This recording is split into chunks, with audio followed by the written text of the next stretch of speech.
अस्सलामु अलैकुम वरहमतुल्लाहि वबरकातुहू। तकरीबन 17-18 चीज़ें ऐसी हैं कि जिनसे रोज़ा टूट जाता है। अगर आपने रोज़े की हालत में की तो रोज़ा ख़त्म हो जाएगा और बाद में उसकी क़ज़ा करनी पड़ेगी। इन्हीं में तकरीबन 3-4 चीज़ें ऐसी भी हैं कि अगर वो आपने रोज़े की हालत में कर ली तो उसके यानी रोज़े की क़ज़ा के साथ साथ कफ़ारा भी लाजिम होगा, यानी अलग से 60 रोज़े रखने पड़ेंगे आपको, या इसी तरीके से 60 मिस्कीनों को खाना खिलाना पड़ेगा। तो इसके लिए हम मुस्तक़िल एक वीडियो बनाएंगे। तो तकरीबन 17-18 चीज़ें जिनसे रोज़ा टूट जाता है। एक तो यही कि भाई जानबूझ करके आपने खा लिया पी लिया तो इससे रोज़ा टूट जाता है। इसी तरीके से किसी ने ज़बरदस्ती आपके मुंह में कोई चीज़ डाल दी तो वही होना तो ये चाहिए था कि उसको फेंक दो, आप निगलो ही मत, लेकिन आपने उसको निगल लिया ये सोच करके साहब इससे कोई फ़र्क नहीं पड़ेगा, रोज़ा टूट जाएगा, इससे ध्यान रखें। ठीक इसी तरीके से गलती से पानी हलक में चला गया। गलती से कैसे? एक तो भूले से जाता है और एक गलती से। भूले से गया जैसे कि आपको याद ही नहीं है आपका रोज़ा है और आपने पानी पी लिया, तो इससे रोज़ा नहीं टूटता।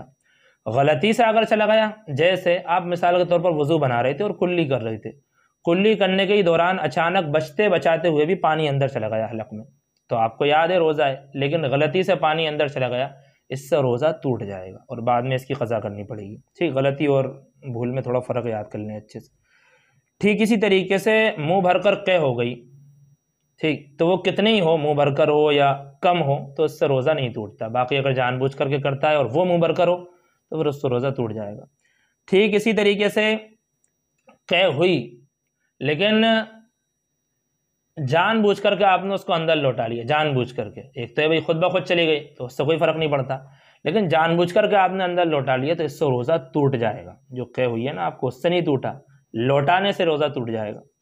ठीक इसी तरीके से कोई बंदा कंकर पत्थर या मिट्टी वगैरह खा ले जानबूझकर, तो इससे भी रोज़ा टूट जाएगा। ऐसे ही कान में तेल डालना या ड्रॉप डालना, इसी तरीके से नाक में तेल डालना या ड्रॉप डालना, तो इससे भी रोज़ा ख़त्म हो जाएगा। आँख में डालने से फ़र्क नहीं पड़ता है ना, आँख में ड्रॉप या तेल वगैरह डालो तो इससे फ़र्क नहीं पड़ता, रोज़ा नहीं टूटेगा। कान या नाक वाले मामले में रोज़ा टूट जाएगा। ठीक इसी तरीके से भपारा लेना, जो भपारा लेते हैं ना, तो उस भपारा लेने से भी रोज़ा टूट जाएगा। ऐसे ही बीड़ी सिगरेट या हुक्का वगैरह पीना, तो इससे भी रोज़ा ख़त्म हो जाएगा। ठीक, बिल्कुल। ऐसे ही दांतों में से खून निकला, यानी मुंह के अंदरूनी हिस्से से खून निकला और वो खून आपके थूक पर गालिब आ गया, यानी वो थूक ज़्यादा है, वो खून ज़्यादा है और वो हलक से नीचे उतर गया, तो उससे भी रोज़ा ख़त्म हो जाएगा। बाकी अगर खून निकला है सिर्फ, उसको निकला नहीं है, तो उससे रोज़े पर फ़र्क नहीं पड़ता। ऐसी कोई चीज़ आपके मुँह में लगी रह गई, आपने सहरी की थी और मुँह में वो चीज़ लगी रह गई, अब सहरी के बाद यानी आपने रोज़ा रख लिया तो दिन में कभी वही चीज़ आपके दांत से निकली और वो आपने निगल ली। अगर वो निगलने जिस चीज़ को आपने निगला है, अगर वो चने के दाने के बराबर है, जो दरमियानी चना होता है ना, एक तो बड़ा होता है एक छोटा होता है, दरमियानी जो चना होता है, अगर उतनी बड़ी वो चीज़ थी जिसको आपने निगला है तो रोज़ा टूट जाएगा। ठीक, और अगर उससे छोटी हुई तो फ़र्क नहीं है। अलबत्ता अगर बाहर से कोई चीज़ ली आपने, है ना, यानी उस हिस्से को ही बाहर निकाल लिया और फिर उसको आपने निगल लिया, तो भले ही वो चने के दाने से छोटी हो तो उससे भी रोज़ा टूट जाएगा। ठीक इसी तरीके से भूले से आपने खाया पिया तो रोज़ा नहीं टूटता, लेकिन आपके जहन में यह आया कि यार रोज़ा टूट गया होगा, फिर आपने जानबूझ करके खा लिया पी लिया, तो इससे रोज़ा टूट जाएगा। अब इजाज़त नहीं होगी कि साहब हमने ये सोचा कि हमारा रोज़ा टूट गया होगा इसलिए हमने खा पी लिया, रोज़ा ख़त्म हो जाएगा।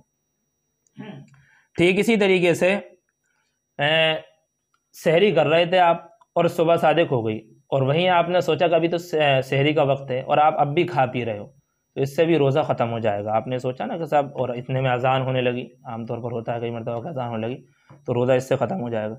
ऐसे ही आप गुरूब आफ्ताब पर ले लो, आपने सोचा कि वक्त हो गया होगा इफ़्तार करने का और आपने वहाँ पर खा लिया पी लिया, लेकिन अभी इफ़्तार हुआ नहीं है, इफ़्तार का वक्त हुआ नहीं है और आपने खाना पीना शुरू कर दिया, रोज़ा खोल लिया, रोज़ा टूट जाएगा, ख़त्म हो जाएगा। तो इन सारी ही सूरतों में आपको बाद में रोज़े की क़ज़ा करना ज़रूरी है।